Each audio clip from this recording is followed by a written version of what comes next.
So beauty అనడానికి reason ఏంటి అంటే, సో ఇప్పటి వరకు మీరు వెండార్ డౌన్ పేమెంట్స్ చేశారు, వెండార్ ఇన్వాయిసెస్ని చేశారు, పోస్టింగ్ చేశారు, క్లియరింగ్ చేశారు, ఓకే ఫైన్. సో మీరు ఒక వెండార్ని తీసుకొని ఆ వెండార్కి సంబంధించిన ఇన్వాయిసెస్ని క్లియర్ చేశారు, ఓకే. అలాగే కస్టమర్ సంబంధించిన ట్రాన్సాక్షన్ కూడా తీసుకొని ఆ పర్టికులర్ కస్టమర్ ఇన్వాయిస్ అన్ని కూడా క్లియర్ చేశారు. అలాగే డౌన్ పేమెంట్ చేశారు, వెండార్ డౌన్ పేమెంట్ చేశారు, కస్టమర్ డౌన్ పేమెంట్ చేశారు.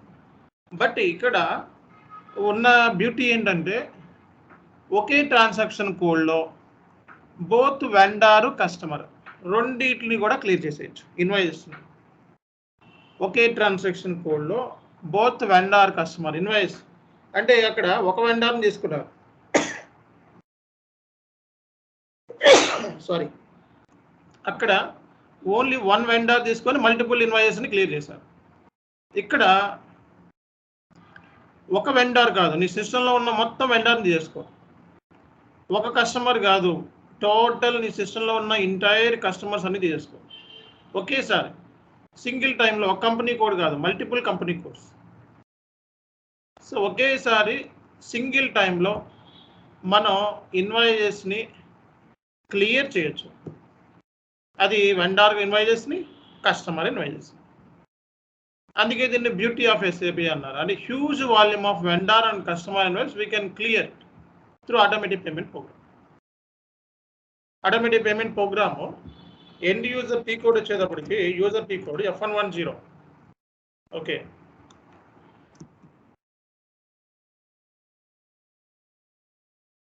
సో కన్సల్టెంట్ లెవెల్లో కాన్ఫిగరేషన్ ఆటోమేటిక్ పేమెంట్ ప్రోగ్రామ్కి కాన్ఫిగరేషన్ టీ కోడ్ వచ్చేటప్పటికి FBZP అండి, ఓకే. సో SAPలో BT ఆఫ్ SAP అనడానికి రీజన్ ఏంటి అంటే, so we can clear huge volume of vendor invoice and customer invoice, whether it is national invoice and international invoice. That is national customer invoice or international customer invoice. మనకి ఇప్పుడు దాకా అన్ని national ఇన్వాయిస్లే post చేస్తాం, but foreign currency ఇన్వాయిస్లు మనం post చేయలేదు and clear చేయలేదు. సో అది ఆటోమేటిక్ పేమెంట్ ప్రోగ్రామ్ ద్వారా, అలాగే మాన్యువల్గా కూడా మనం సో క్లియర్ చేయొచ్చు ఫారిన్ కరెన్సీ ఇన్వాయిస్. అవి కూడా మనం చెప్పుకుంటాం రానున్న రోజుల్లో. సో SAP పాయింట్ ఆఫ్ వ్యూలో మనం దీన్ని బ్యూటీ ఆఫ్ SAP అనడానికి రీజన్ వచ్చేటప్పటికి huge volume of vendor invoice and customer invoice in single టైంలో క్లియర్ చేస్తుంది కాబట్టి దీన్ని ఆటోమేటిక్ పేమెంట్ ప్రోగ్రామ్ని బ్యూటీ ఆఫ్ SAP అనడం జరిగింది. So we can clear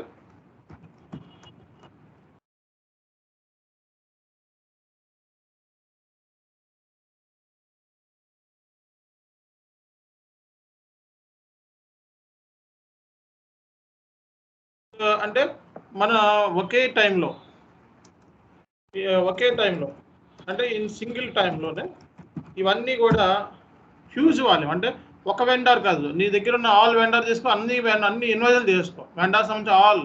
but ఇక్కడ కండిషన్ వచ్చేటప్పటికి సో ఆటోమేటిక్ పేమెంట్ ప్రోగ్రామ్ అనేది సో ఓన్లీ డ్యూ కాదు, only due or over due invoice మాత్రమే పిక్ చేస్తుంది. ఒక ఇన్వాయిస్ డ్యూ కాలేదనుకో, if invoice is not due,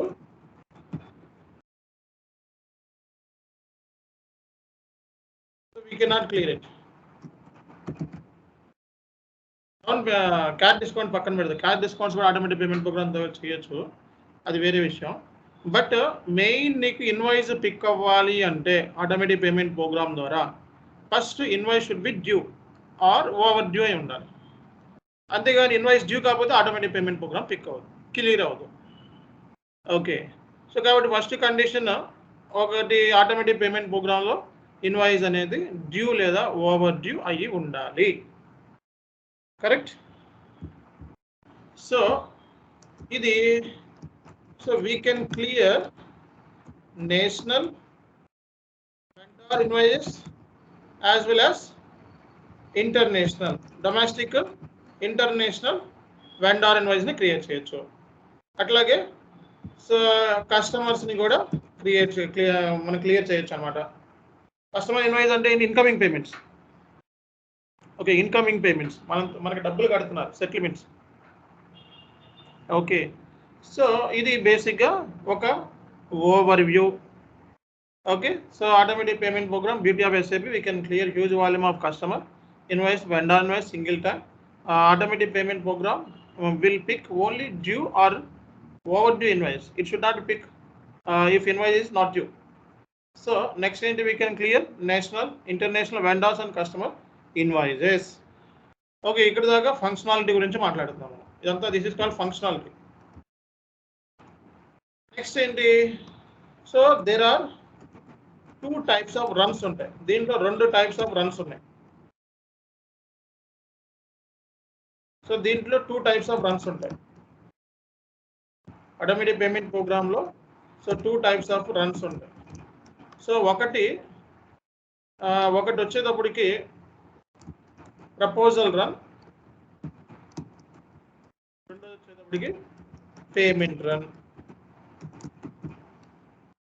so automatic payment ప్రోగ్రామ్లో so user T code F110, configuration T code FBZP. So F110 execute చేసేటప్పుడు మనకి 2 types of runs ఉంటాయండి. అంటే user T code execute చేసేటప్పుడు ప్రపోజల్ రన్, రెండోది payment run అనమాట. So proposal run అంటే system will pick all the due or over due invoice. ఈ proposal run లో సిస్టమ్ ఏం చేస్తుంది?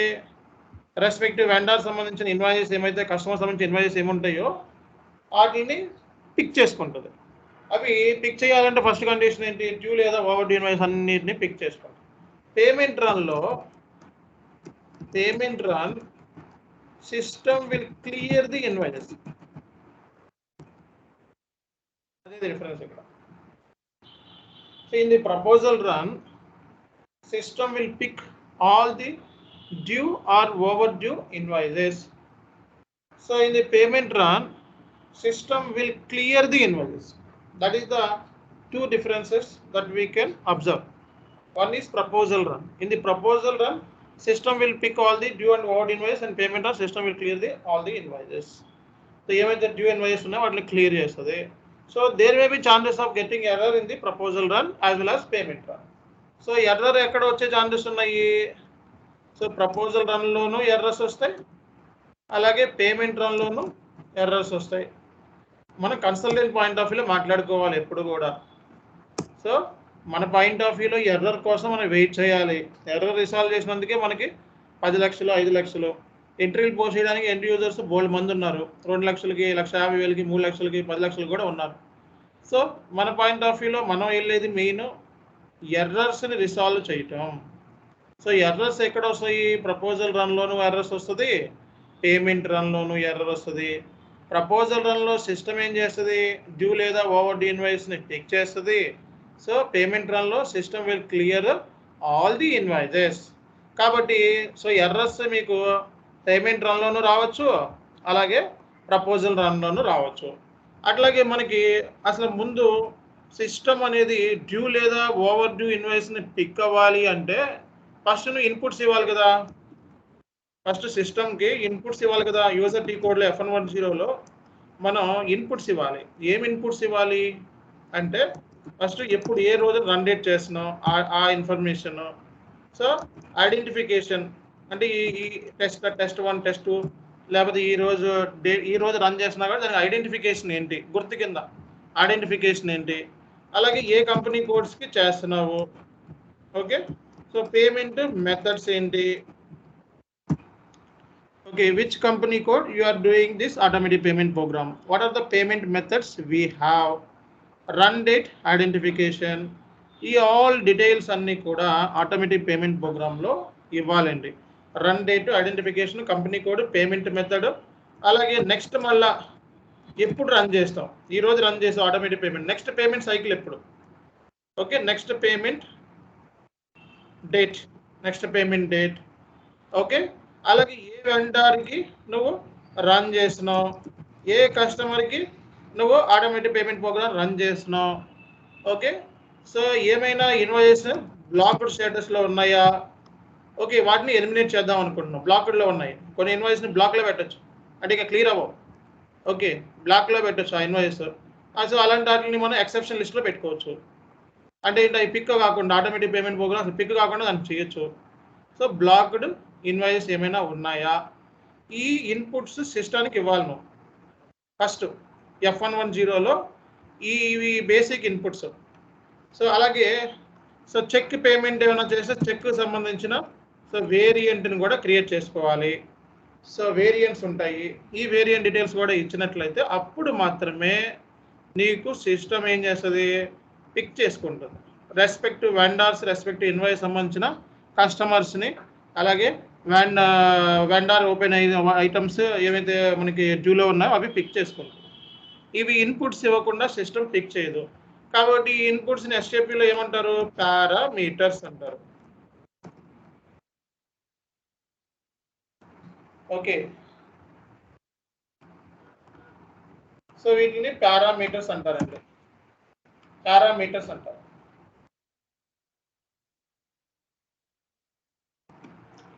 ఇది functionality. So SAP user point of వ్యూలో functionality. Okay, SAP user point of వ్యూలో ఫంక్షనాలిటీ. యూజర్ ఏం చేస్తాడు అనే దాని గురించి ఒక అవేర్నెస్. ఓకే, ఈ డీటెయిల్స్ ఇచ్చి క్లియర్ చేస్తే పేమెంట్లు అయిపోతాయి. మరి యాజ్ ఏ కన్సల్టెంట్ లెవెల్లో మనం చేయాల్సినవి ఏంటి? So we need to conduct configurations.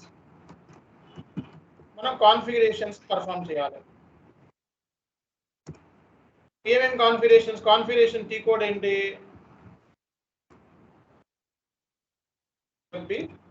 ZP configuration key code. కాన్ఫిగరేషన్లో మనం చేయాల్సింది ఏంటి కాన్ఫిగరేషన్కి? సో ఫస్ట్ ఏం చేయాలి, all company codes.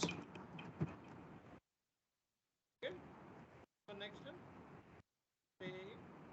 Company codes. So next so payment method in country. Next ఇవన్నీ కాన్ఫిగరేషన్స్ అన్నమాట, ఇవన్నీ చెప్పాలి ఇంటర్వ్యూలో. So payment method for company code. Next bank determination. Next house banks creation. ఇవన్నీ టెక్నికల్ పర్స్పెక్టివ్లో, అంటే కాన్ఫిగరేషన్స్ చేయాలి. ఇట్లా దీనిలో చాలా ఫీల్డ్స్ ఉంటాయి లోపల, వీటికి కాన్ఫిగరేషన్ చేయాలి. ఓకే, సో కాన్ఫిగరేషన్ ఎన్నిటికి 1 2 3 4 5 6 కాన్ఫిగరేషన్ చేయాలి. ఈ 6 కాన్ఫిగరేషన్స్ వెరీ వెరీ ఇంపార్టెంట్ మనకి. అండ్ దీంతో పాటు చాలా సినారియోస్ ఉంటాయి ఇందులో. ఆటోమేటిక్ పేమెంట్ ప్రోగ్రామ్లో నెంబర్ ఆఫ్ సినారియోస్ ఉంటాయి.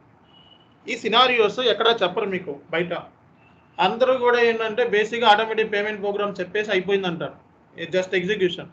But what is the difference between real time, అదే అంటున్నాను నేను. సో ఇప్పుడు దాకా మీరు చెప్పినవన్నీ యూట్యూబ్లో దొరుకుతాయి. బట్ సో కొన్ని సెషన్స్ ఎక్కడ దొరకవు. ఉన్నాయి ఒక 20 సెక్షన్స్ ఉంటాయి అలాంటి, అవి ఎక్కడ దొరకవు. అవి మన స్టూడెంట్స్ మాత్రమే తెలుసు. కాబట్టి అలాంటి రియల్ టైం కంటెంట్ మనం ఇక్కడ డిస్కస్ చేస్తాం. సో బేసిక్ F110 కాన్ఫిగరేషన్ చేసి ఎగ్జిక్యూట్ చేయడం, యూనిట్ టెస్ట్, అవన్నీ కూడా basic level. Okay, but real time scenarios అనేది చాలా ఇంపార్టెంట్ కాన్సెప్ట్. రియల్ టైంలో ఇప్పుడు ఏమైతే నేర్చుకున్నారో ఆ స్టాండర్డ్ సరిపోదు, అది just basic level standard. Down payments, automatic payment program execution, dunning execution, configuration, ఇవన్నీ కూడా basic level. Real time scenarios మన దగ్గర తిరుగుతాయి కాబట్టి జనాలు మన దగ్గర జాయిన్ అయ్యారు, ఎందుకంటే మేము జాబ్లో వర్క్ చేస్తాం కాబట్టి. అది మెయిన్ డిఫరెన్స్. సో ఫస్ట్ మనం real time scenarios point of వ్యూలో మాట్లాడితే కొన్ని రియల్ టైం సినారియోస్ మన దగ్గర ఉన్నాయి. ఓకే, సో ఆ రియల్ టైం సినారియోస్ మేము సెషన్స్ అయిపోయిన తర్వాత చివరిలో చెప్తాం. లాస్ట్ వీటికి మీ అందరితో చేయిస్తాం యాజ్ యూజువల్గా. బట్ రియల్ టైం సినారియోస్ అవన్నీ మెటీరియల్స్, వీడియోస్ లాస్ట్ 10 క్లాసెస్ అన్నీ ఓవరాల్ కవరప్ చేస్తాం. మొత్తం ఆల్ రియల్ టైం సినారియోస్, ఏ ఇంటర్వ్యూలో ఏ క్వశ్చన్ అడిగినా ఆన్సర్ చేయగలరు. కాబట్టి చివరి క్లాస్ కూడా చాలా క్రూషియల్, ఎవరు కూడా మానడానికి వీల్లేదు. ఓకే, చివరి క్లాస్ సెషన్ వరకు కూడా very crucial. Okay, so real time scenarios కొన్ని ఇప్పుడు కవర్ చేస్తాం. మళ్ళీ దీనికి సంబంధించి మళ్ళీ లాస్ట్ సెషన్స్, వర్క్షాప్స్ ఇవన్నీ ఉంటాయి, మాక్ టెస్ట్లు, ఇంటర్వ్యూస్, ప్రిపరేషన్. సో అప్పుడు దాకా మీరు వెయిట్ చేయాలి, you need to wait. Okay, so first ముందు ఇనిషియల్గా